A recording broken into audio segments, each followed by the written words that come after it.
Aujourd'hui, on est parti pour installer le filtre ultime de l'aquarium de 14 000 litres. Vous allez comprendre pourquoi on va l'installer et vous allez voir, ça fait un gros changement dans l'aquarium. Malheureusement, dans l'aquarium de 14 000 litres, on avait un gros problème au niveau de la clarté de l'eau. C'était lié au sable parce que j'ai tout simplement utilisé ma gamme de sable de rivière classique et non la premium qui, elle, n'est pas lavée. Et donc au départ, aucun problème sur l'aquarium, sauf qu'au moment de mettre les raies, on remuait tout le sable et c'est là que toute la poussière est repartie en hauteur. Je pensais que le tambour qu'on avait sur le système allait récupérer cette poussière et nous la faire disparaître. Malheureusement, ce n'est pas le cas. Et du coup, on avait ce gros problème-là qui persistait. Pour ce gros problème de poussière, j'ai fait des changements d'eau, j'ai mis de la ouate dans la filtration, etc. etc. J'ai donc contacté il y a quelques mois OAS pour voir ce qu'on pouvait faire ensemble. Ils m'ont proposé leur filtre à papier et effectivement, bah là, vous allez voir, on vient de l'installer et ça change tout. Je remercie encore une fois énormément OAS pour ce matériel de fou furieux qu'ils nous ont envoyé. On a une pompe de dingue, un UV de dingue et surtout le filtre flissé à papier XXL. J'imagine que dans un bassin d'extérieur, ça doit être une vraie dinguerie. L'objectif de ce filtre à papier, c'est tout simplement d'enlever toute la poussière qu'on a en suspension et d'éclaircir l'eau de façon importante. Ça va vraiment normalement être un gros game changer. Aujourd'hui, on l'a pas encore installé. On va voir ensemble. On est parti pour la mise en place. L'étape principale, les amis, on a enlevé les baies vitrées. On est prêt. Le fliss est juste là. Le filtre à papier, il est magnifique. Franchement, c'est une dinguerie. À mon avis, je vais vous le dire pas mal de fois dans la vidéo. On est parti pour aller l'installer au-dessus de son châssis. Donc ça va pas être de tourpeau. En plus, le châssis, à mon avis, il va falloir qu'on le fixe au mur parce que c'est vrai qu'il est un petit peu branlant. Il va tenir le poids, mais il faudra pas que quand on tape dedans, qu'il reparte sur le côté. Donc on va sûrement mettre une petite écart en plus dans le mur après. Il fait environ 100 kg. On est 3. On va essayer de le passer. Ça va le faire, mais on va galérer un peu. Donc ce qu'on va faire, c'est qu'on va se le rapprocher au maximum de la fish room. Ensuite, on va mettre des tréteaux. Comme ça, on le monte en hauteur. Et un coup qu'il est en hauteur, on le met sur le châssis. 3. Ah ouais, bah nickel. Ouais, c'est bon, vas-y, tu peux poser. Il faut qu'on le colle au maximum par là pour le monter là-dessus. Et on va le pousser après. Nickel, on remonte le fliss et maintenant on passe à l'installation, les amis. Enfin du produit, le châssis, on a eu plein de galères. Le positionnement, on a galéré de ouf aussi. Mais là, on est good, les amis, on est good. Ça va? Ouais, c'est bon. Ok.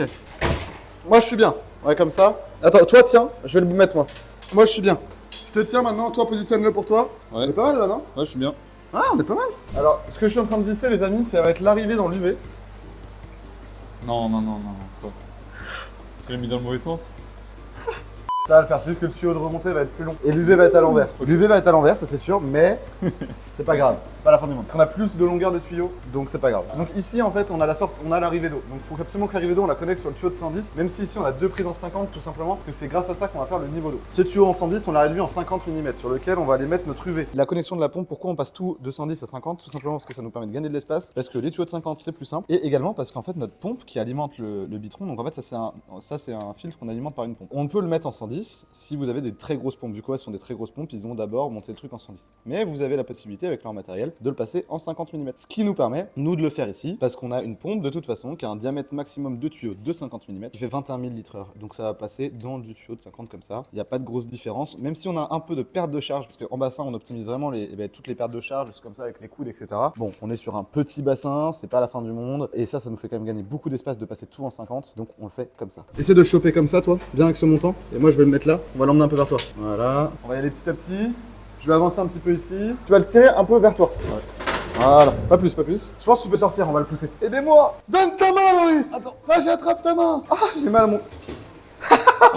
Ah, la technique de chenipan. Elles sont bien les sorties. Regardez, elles sont juste là. Donc nous, on va en prendre 2 sur les 3. Et les 2, on va les faire découler là. Donc là, on va encore tout décaler. Hein. Ça, c'est des grosses sorties qui sont initialement prévues pour connecter plusieurs filtres comme ça ensemble. Vu qu'OAS, ils travaillent pour des gros bassins. Donc si vous avez des énormes bassins, vous pouvez installer ce genre de matos. Mais si par exemple, juste cette partie de filtration ne vous suffit pas, vous pouvez connecter plusieurs parties de filtration biologique ou filtration mécanique ou d'autres choses ensemble, jusqu'à en mettre autant de modules que vous voulez, par ces gros diamètres là. Donc ça vous permet vraiment de passer un gros débit d'eau. On est sur du 210. Et là, vous venez en fait emboîter les filtres les uns dans les autres. Et on est quand même sur des gros trucs. Hein. Franchement, je pense qu'il faut être devant pour s'en rendre compte en vrai. Mais avant que je le reçoive, j'avais pas du tout en tête que ça allait être aussi gros, aussi bien. Je m'attendais pas à recevoir cette qualité de produit. Je m'attendais pas à ça. Quand ils m'ont parlé de ce produit, qu'on a vu pour l'installer, même que ce soit par rapport à l'UV ou par rapport à la pompe ou par rapport à la domotisation derrière, même à l'application qui est ultra autonome. Vous verrez ensemble, on fera tout le débrief après. Mais je m'attendais pas à cette qualité-là. Et en plus, un filtre à papier comme ça, mais vous vous rendez pas compte à quel point pour moi c'est game changer parce qu'on a vraiment la filtration la plus fine possible qu'on peut avoir pour le bassin. Quoi. Et on fait 1, 2, 3 en avant. 1, 2, 3. 1, 2, 3. Il passe bien. Ah non, on a un autre problème là. Ok, c'est rien. Il y a le câble là. Je fais plein de coudes, mais c'est pas grave. C'est juste le tuyau d'évac. Voilà. Tu m'as giclé dessus Moi partout. aussi, j'en ai pris plein. T'as giclé sur Oh tout le merde, mur. sur le mur. Bah oui. Ah, j'ai giclé sur le mur de partout quoi. 1, 2, 3. Oh, c'est nickel. C'est même mieux. Franchement, on arrive pile poil. C'est mieux. On a l'espace pour l'UV derrière. Ici, on va mettre une étagère avec tous les câbles, tous les tuyaux, enfin tous les câbles électriques, pardon. Trop bien, non, non, c'est nickel. Par contre, il faudrait un escabeau, quoi. Avec ta petite taille de hobbit, il te faudra Ouais. un escabeau. Ouais. Je suis trop petit, moi, je suis un nain. En fait, je vous fais le topo depuis le début de la vidéo. De toute façon, vous avez eu des voix off avant pour vous expliquer, mais c'était vraiment le rush et on était dans la merde. Donc, on a plein de matos. Venez voir ici, je vous montre le matos. On a des petits câbles qui vont nous servir pour connecter l'application Control Garden. Vous verrez après, on vous fera un petit débrief de l'application, bien sûr. On a ici le contrôleur qui est fourni avec le flissé et qui lui permet de gérer, du coup, via une application, la température du bassin, le niveau d'usure du papier et toute la domotisation qui va derrière. À savoir que tous les câbles, il faudra que je vous montre ça, mais franchement, au niveau des finitions des câbles, des branchements et tout, c'est vraiment un truc de dingue. Ici, on a la pompe. La pompe, c'est donc une Aquamax Eco Premium 21 ml/h qui a une consommation de 180 watts maximum, mais qu'on peut brider. Pareil, on aura accès à l'application de partout. Je vous fais vite fait la pompe, parce que franchement, la pompe, elle met trop bien. Toc. Regardez comment elle se présente. Vous avez une énorme pompe à l'intérieur qui est tenue juste là par un petit clip. Ensuite, on vient enlever ce petit cache là qui nous donne accès à la pompe en elle-même. Et dans cette pompe, on va avoir le branchement de la connexion qui est juste dessous, qui est juste là. Donc ça, on va venir faire le branchement tout à l'heure ensemble avant de le mettre dans le bac. Ensuite, on a aussi également la possibilité donc d'avoir deux méthodes d'aspiration. Vous avez une entrée juste là qui nous permet sur cette pompe, sur ce modèle, d'avoir une aspiration avec crépine. La crépine, c'est tout simplement ça. L'eau, elle passe à travers. Donc vous voyez les mailles, la taille des mailles, et ça peut prendre les déchets. Donc en fait, ça évite que la pompe se détruise. Et également, donc on a cette crépine là, ou sinon l'aspiration pour mettre par exemple une aspiration déportée avec un skimmer ou avec une aspiration ciblée dans une zone morte par exemple. Si par exemple on veut uniquement l'aspiration par ça, on peut la régler. Petite canne comme ça pour mettre un tuyau et aller chercher l'eau morte où on veut. On est vraiment sur une grosse pompe. Elle est relativement, franchement, elle est bien pensée. Elle a des petites tétines en caoutchouc partout pour éviter les vibrations. Donc là, on vient mettre ça. Ensuite, on vient mettre le cache.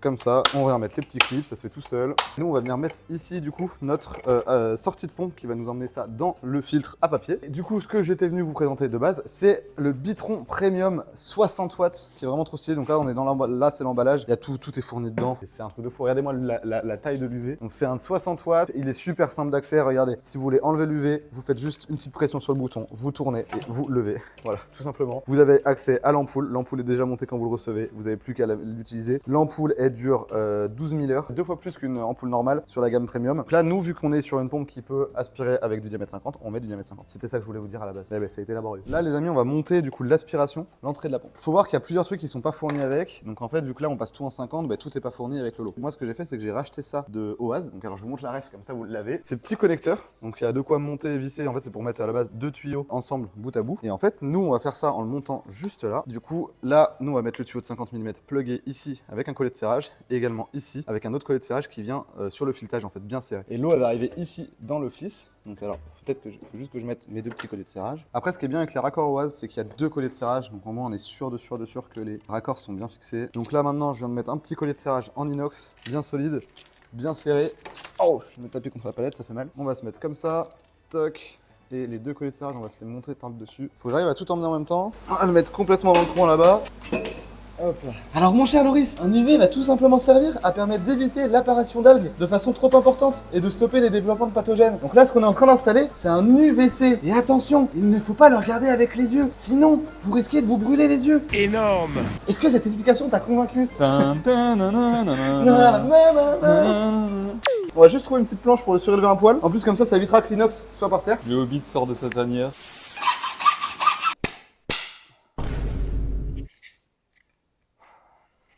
Allez, on a rien vu. Excellent. Excellent. T'as vraiment fait le rire de Mars dans les Simpsons. Le mec de l'usine Monsieur nucléaire. Burns. Monsieur Burns. Excellent. Mais putain, ça passe tout seul là. Magnifique. Franchement, on enchaîne galère sur galère, mais c'est cool. C'est cool, on fait un beau projet. C'est ça qui est bang. Et de toute façon, ça peut pas se passer sans galère, c'est impossible. Pas avec moi. Il va devoir poser la caméra, les gars. Je suis désolé. Ils me tiennent ça pour être sûr que j'arrive à le mettre bien. Quoi. On va voir le papier qui va se mettre juste là. On va venir le clipser juste après. Mais regardez, juste pour vous montrer la finition. En fait, ici, ils ont carrément mis des passe-câbles pour que les câbles on les perde pas. On va venir pouvoir le mettre juste là et venir le faire sortir jusqu'au contrôleur qui va être ici. On a même pour passer le papier la petite pince qui est fournie avec, qui a même son petit support juste là. Et on est vraiment en circuit complètement autonome quoi. Avec une petite vanne ici pour ouvrir ou fermer le trop-plein. Ce qu'on fait, c'est que là, je viens de vous parler rapidement des câbles et je vous fais un débrief complet. On finit de connecter la pompe, tout le matos qui va avec. Et ensuite, on fait un petit débrief mout de la mise en marche. Et là, on est hors eau. On est nickel. Protection à l'humidité.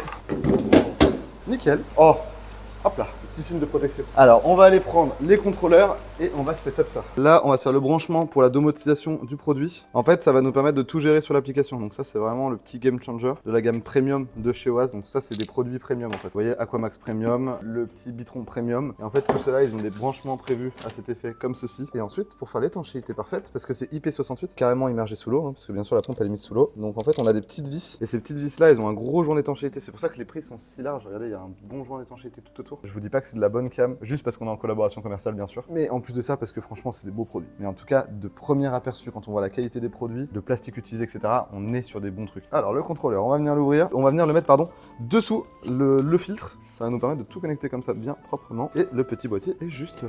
Donc nous, on va commencer à installer tout ça. Et on se retrouve un coup que c'est mis en place.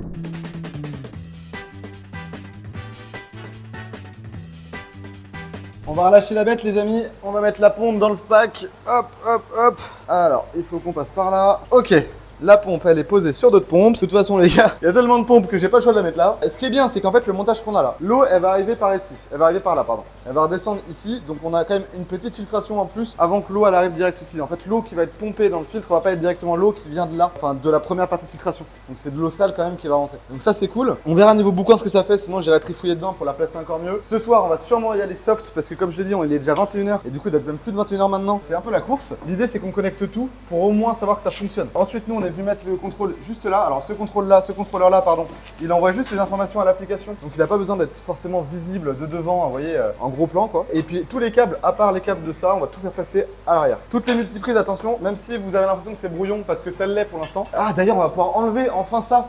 Maintenant, ce vieux filtre avec de la ouate pour enlever la poussière du bac, on va pouvoir enfin l'enlever. Et donc, oui, pardon, je disais, ici, en fait, à terme, là, dans cette partie-là, on va rajouter une planche et mettre tous les câblages qui sont pendouillés pour l'instant là-bas. Et en fait, toute la consommation et la charge électrique est partagée à travers tous les produits. Mais tout est calculé pour pas qu'on dépasse les charges recommandées par multiprise. Faites gaffe avec ça, ça peut vraiment cramer votre baraque. Donc, nous, on fait gaffe. Et franchement, faites-le, on sait jamais. Et là, on arrive à l'étape la plus importante, les amis. On va installer le papier. Par contre, je pense qu'il y a un sens. Il y a un côté qui est plus vide, donc c'est là. Wow. C'est la merde, faut aller récupérer dedans. J'ai dû rentrer dedans carrément pour récupérer ce bout là. Je vais le tenir là pour pas que ça sorte. Ok, on est bon. Maintenant, je peux le retourner. Magnifique. Donc là maintenant, on va voir les amis comment il faut installer le rouleau pour passer le papier. C'est un coup de main à prendre, on a le petit schéma là. On va juste passer ici. Toc. Alors moi du coup, vu que je l'ai déchiré tout à l'heure, il faut que je le prenne juste après la déchirure. Ensuite, normalement, on a des petits trucs qui sont fournis, des petits clips. Sauf qu'on a eu un petit problème sur le fliss et on les a pas reçus ici. Alors normalement, s'il y a un problème comme ça, Oaz vous renvoie le papier, enfin le petit clips. Mais là, vu que nous, on voulait absolument installer aujourd'hui et puis qu'on vient de le recevoir, on n'a pas pu. C'est pas grave, on va se débrouiller comme ça. On va prendre des petites trombones, ça va le faire très bien. En fait, les clips sont là pour faire le même rôle que les trombones là, qui viennent en fait empêcher le papier de s'enlever pour que vous puissiez faire le tour. Maintenant qu'on a mis les petites trombones, qu'on a tout setup, on va venir entraîner le papier vers l'arrière comme ça. Et voilà. Et là, on a nos petits trucs. Alors nous, les trombones, on a mis ça à la place, mais franchement, ça marche nickel. Maintenant qu'il est bien mis, on a une étape importante. Il faut qu'on vienne enrouler un petit peu de papier autour de ce manche. Alors, on va récupérer le papier. Donc là, il faut juste que je vienne le déclipser. Alors pendant cette manip, je vais bien faire gaffe d'éviter de jeter les trombones dans le filtre ou de les laisser, ou même de lâcher le papier. Imaginez, je lâche le papier là. Je vous ai pas montré, mais regardez-moi la quantité de moving bed qu'il y a là. Dans le filtre, en fait, on a des moving beds qui sont installés, qui sont livrés avec. C'est pas rien, hein. Il y a plus de moving bed ici que dans ma filtration actuelle. Là, on a 120 litres de moving bed. Vous vous rendez compte? 120 litres de moving bed fournis avec le filtre. Ce qui m'embête, c'est que vu que je l'ai déchiré, je vais peut-être venir couper. J'avais le cutter, je vais couper, je pense. Ouais, ce sera mieux de le couper, comme ça, on va repartir sur un truc bien droit. J'imagine que c'est pas optimal, je sais pas si vu que c'est la première fois que j'en mets, je sais pas si le fait d'avoir déchiré c'était un problème ou pas. Franchement, on a enlevé 10 cm de papier, c'est pas la fin du monde vu la longueur du rouleau. Toc, et là ici en fait on va venir prendre la petite poignée et on vient mettre le papier à l'intérieur, permettre d'avoir une accroche sûre. Et donc là, on est bon. Et là, on va l'enrouler un petit peu. On va faire quelques tours pour être sûr que ce soit bien mis. Et là, regardez les amis, le papier vient pile poil se mettre dans la rainure là. Donc en fait, l'eau peut pas passer derrière. Là, c'est pareil. Le niveau d'eau va arriver à peu près au niveau de ma main, donc vous voyez pas à la totalité. Donc en fait, il y a toute cette partie-là de papier qui est en plus, qui fait qu'on est sûr que le papier est bien tendu. Il y a une vraie pression, c'est-à-dire qu'en fait, le rouleau ne se déroule pas tout seul. Là, ici, on a un système d'écrou qui vient vraiment retenir le papier. En fait, il y a des crans, donc c'est avec ça que ça tourne. Le moteur est juste derrière et en fait, le niveau d'eau vient se mettre que jusque là. Et même ici, c'est bête, hein, mais on a un détecteur de niveau d'eau qui fait que si le niveau vient à monter jusque là, on reçoit une notification pour nous dire qu'il y a un problème. Franchement, le papier, c'est super simple à installer. Vous voyez, il y a la notif juste là, le motif ici. Si on a un problème d'évacuation d'eau, on peut ouvrir juste là, si le papier bug. Et sur l'application, vous verrez, on a toute la gestion du papier avec la consommation en direct, etc. Et ici, pour ceux qui se demandent, c'est tout simplement un filtre à sédiments qui va nous permettre, en fait, le papier va nous arrêter jusqu'à 2 microns. Et les micro-particules qui peuvent rester, les petites poussières ou les choses comme ça, vont être arrêtées par ce filtre-là mécanique qui va servir aussi de filtre biologique. Donc en fait, on a vraiment toute cette maille, c'est des espèces de nids d'abeilles en plastique dans laquelle l'eau va passer. On a en plus tous les moonbeds qu'il y a juste là. Franchement, c'est vraiment énorme. Le volume est juste énorme. Allez, et le couvercle, les amis, c'est un truc en plus. Je vous montre ça. Mais il a des petits joints en mousse juste là. Et en fait, vous pouvez en plus rajouter un petit joint pour éviter qu'il y ait de l'air qui passe ou autre. Et franchement, c'est nickel. Le montage est super bien fait. On n'a rien eu à changer. Le filtre, il est arrivé comme ça. On n'avait qu'à faire des équipements externes. Alors, on va tout brancher maintenant. J'ai fait un petit setup à l'arrache. On n'a pas encore la planche. J'ai connecté l'application. L'application, je vais vous montrer après. C'est un banger absolu. Franchement, c'est la meilleure application Aquario que pour l'instant j'ai eu à utiliser. Super intuitif, super simple. C'est bête, hein, mais vous vous rendez compte, sur le Fliss, quand vous le connectez sur l'application, vous avez dessus tous les paramètres. Je vous montrerai, mais faut que je vous montre. Et mais surtout, tu as même carrément le tuto pour réinstaller de A à Z le rouleau. Et il peut t'envoyer une notification si tu veux jusqu'à 10 jours avant le changement. Enfin, c'est un truc de fou. Alors, l'UV, on va le connecter juste après. Là, on va lancer la pompe. J'ai très peur, c'est pour ça que j'attendais et que je voulais le faire avec vous. Parce que pour l'instant, on a connecté le contrôleur ici, on a connecté tout sur l'appli, sauf la pompe. On passe au moment de vérité, les amis. Je vais connecter la pompe. Je vais retourner sur l'application pour essayer d'ajouter la pompe. Aquamax de 21 000 litres, on est bon. On l'allume à 1%. On vient d'allumer au minimum. Je vais juste vérifier qu'il y ait bien l'eau qui arrive. Ah, j'entends l'eau qui vient. Ouais, il y a l'eau qui arrive, Vous verrez pas, les amis, je crois. Je vais vous montrer juste après. Mais il y a l'eau qui arrive. Ok. Pour l'instant, elle est à 1%. Regardez, je viens d'ouvrir le capot. Et donc, du coup, défaut sur l'appli, capot ouvert. Donc, si vous avez mal fermé, il y a un aimant dessus qui fait le capteur. Ce qu'on va faire, c'est que je vais attendre que l'eau elle arrive. Je peux mettre sur la pompe Aquamax 21 000. Je peux gérer la puissance. J'ai mis un 1% parce qu'il faut pas que ça baisse trop le niveau d'eau d'ici. Mais pour l'instant, est-ce que la pompe elle a été coupée? Je pense pas. Hein. Non, l'eau elle arrive encore. Je vais mettre à fond un petit peu pour charger un peu plus vite. Ah ouais, je viens de mettre à fond et on l'entend. Hein. Ah ouais. Ça fait du bruit. Hein. Il y a carrément des éclaboussures sur le rouleau. Oh. Alors, en même temps, 21 mètres cubes qui vient direct. Alors, qu'est-ce que ça donne dans le filtre? Pour l'instant, ça va, on vide pas trop, on n'est pas trop bas. Faut vraiment faire gaffe à ça parce que le problème, c'est que si on vide trop. En fait, vu que ça fonctionne que dans l'infiltration, il n'y aura pas de problème là quand le Fliss sera rempli. Et là, on est au premier remplissage. Il y a plus d'une centaine de litres d'eau qu'il faut rentrer dedans. Donc, vous comprenez qu'il faut faire gaffe quand même. Et puis, attendez, je balance de l'eau. Hein. Là, ici, je vais ouvrir la vanne. Et là, on est en train de remplir la filtration. On va éviter d'avoir trop de delta d'erreur. L'eau, elle arrive. Regardez l'eau, comment elle arrive. Donc les deux sorties elles sont à fond. Et par contre c'est une dinguerie, la pompe elle est ultra silencieuse. On l'entend pas. On a zéro bruit de la pompe par contre. Ce qu'on entend là, on entend le bruit de l'arrivée d'eau là-bas. Mais un coup que le papier va être fermé, franchement c'est léger. Je vais baisser la pompe, on va la mettre pour l'instant à 50%. Mais un coup fermé, il n'y a aucun bruit. On a un tout petit bruit, quand on voit le bruit qui se fait, on entend plus la fiche room au fond là-bas que l'eau Fliss. L'eau c'est cool, nickel. Rien à dire, le bassin on l'a un peu vidé donc je vais laisser un peu l'eau se remplir. 20 minutes later. En plus je vais péter un câble, on vient enfin de lancer le Fliss, ça marche et tout, je vous ferai une séquence demain. Là on est en train de remplir le bac. Les gars, c'est une dinguerie, j'en peux plus. Pardon, vraiment j'en ai marre. Il est 22h, on vient de finir de remplir le bac. Et là, la poignée, je remplis le bac, elle a explosé. Donc toutes nos prises arrosées, faut que je change le système de connexion qu'on a juste là. J'en peux plus. Vraiment, j'en ai marre.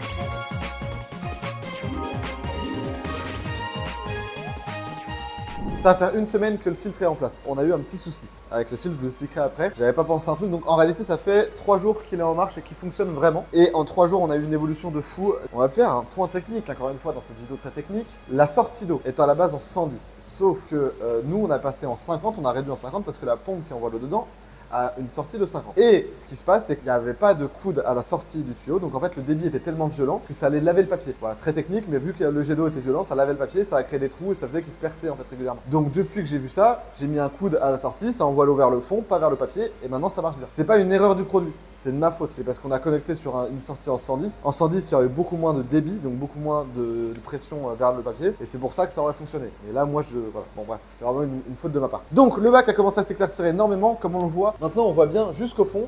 L'eau reste un petit peu plus trouble, je pense qu'il y a eu un déséquilibre bactérien qui s'est fait. Alors, on a aussi un problème de phosphate, donc je pense que les phosphates jouent aussi en ma défaveur. On n'a pas de nitrate, mais on a un peu de phosphate, c'est sûrement lié à la nourriture des raies. Donc je vais mettre une résine antiphosphate d'ici quelques temps. Ça va sûrement éclaircir un peu plus, mais déjà au niveau particules et au niveau visibilité dans le fond, en seulement 3 jours, on a éclairci de fou. Et à mon avis, ça se trouve je pense que d'ici une semaine, l'eau va être nickel. Je suis un peu dégoûté parce que du coup, normalement, on aurait dû avoir l'eau nickel maintenant. Mais en 3 jours seulement, le fils, il n'a pas eu le temps de tout encaisser. Mais on voit déjà une énorme différence. Là, les éclairages, avant, à cette intensité-là, ça nous faisait des espèces de trucs dans l'eau, on voyait, c'était trop bizarre. Et là, vraiment, on est trop bien. Ça change vraiment, on n'a plus le biofilm de surface qu'on avait avant. Avant, on avait en fait un espèce de miroir d'eau à la surface, un petit biofilm qu'on voyait par le dessous. Là, du coup, déjà, on ne l'a plus. Donc ça, c'est énorme, enfin, ça a fait une grosse diff. Ensuite, on a beaucoup moins de particules dans l'eau, on voit beaucoup plus facilement. Et l'éclairage, franchement, là, d'ici quelques temps, dès que l'eau va être un peu plus claire, ça va être nickel. Et j'ai trop hâte là. Mais le papier, il tourne actuellement avec 5 mètres de rouleau par jour, alors que l'eau était super sale. Je pense que moi, le rouleau fait 200 mètres de long. Quand le filtre papier aura pris la plupart de la pollution du bac, on devrait avoir changé un rouleau tous les 2 mois, je pense, environ. Donc franchement, c'est chill, c'est bien. Regardez franchement quel kiff de voir les potas comme ça, on les voit bien. On commence vraiment à deviner les loricariidés qu'il y a derrière. Là, on est qu'à 3 jours, donc j'imagine pas d'ici 2 semaines, quoi, quand l'eau va être vraiment claire. On a déjà un filtre à tambour qui est installé, mais le filtre à tambour, lui, il filtre jusqu'à 75 microns. Et du coup, c'est très petit, mais c'est pas assez petit pour enlever les petits dépôts comme la poussière. Et là, le papier, lui, vient se filtrer à quasiment 2 microns, je crois. Et du coup, là, vraiment, on enlève tout. Là, c'est vraiment pour parler de la pompe Oase. On a un débit de 25 000 litres/heure et elle est plus silencieuse que toutes mes pompes. Toutes les marques que j'ai pu tester, elle est plus silencieuse que toutes. Alors qu'elle a 25 000 litres/heure de débit. C'est abusé, elle envoie vraiment très très fort. Là, on voit le rejet, hein. Les 2 rejets ici en 110. Là, il y en a 2. Hein. Donc déjà, c'est split en 2 et en plus, c'est par des sorties en 110 et il reste ce débit là. Enfin, c'est assez énorme. Et vraiment, elle est ultra silencieuse. On n'a pas une vibration, c'est-à-dire que là, j'ai des pompes qui sont des 15 000 litres/heure. Et j'ai des 15 000 litres/heure, des 10 000 litres/heure, etc. dans le bac là. Et c'est la pompe la plus silencieuse de toutes. C'est un truc de fou. Certes, c'est une collaboration avec Oase, hein, on est honnête, on en a parlé. Mais par contre, je suis extrêmement ravi des produits. Je n'insiste pas, je n'abuse pas sur ce que je vous dis là. Le produit est ultra propre en termes de finition, d'utilisation, de fixation, même les raccords Oase comme ça là, en évacuation, ça fuit pas du tout, c'est ultra simple à monter. Là-dessus, Oase sont vraiment très très forts. Sur ce filtre là, on est en gravitaire, 100% silencieux. Même si vous avez un gros bassin, un gros aquarium, un gros bassin en extérieur ou quoi que ce soit, en fait le débit à l'intérieur, on a quand même une grosse partie de filtration biologique, on a un gros rouleau à papier, etc. On peut vraiment mettre des grosses installs dessus et c'est vraiment fait pour toutes les installs. En fait, dès que vous voulez avoir une eau parfaite, je pense que c'est un des produits nickel. Et à la différence de plein d'autres produits, genre les filtres à sable, là vous n'avez pas d'entretien. Un filtre à sable, faut le nettoyer, faut l'entretenir, etc. Là, il n'y a rien à faire. On change le papier, changer le papier, on a pour 5 minutes à tout péter, c'est trop bien. Avec l'application, en plus, tout est relié. Bon, nous, ce qu'on va faire, les amis, déjà, je vous remercie d'avoir suivi cette vidéo. Nous, la semaine prochaine, vous verrez que c'est une grosse vidéo qui va venir. On reparlera rapidement du bassin et de l'éclaircissement du bassin, je pense. En tout cas, si la vidéo vous a plu, likez, partagez, bien sûr. Si vous voulez voir comment on a construit toute cette structure, vous pouvez regarder sur la chaîne YouTube. On a toutes les vidéos sur les 14 000 litres de A à Z. Cette vidéo continue à faire partie de la création. Je suis trop content. Bientôt, on verra une eau cristalline, nickel, limpide dans quelques jours. Ça va être trop cool. Merci à tous. À la semaine prochaine. À samedi prochain. Salut les amis.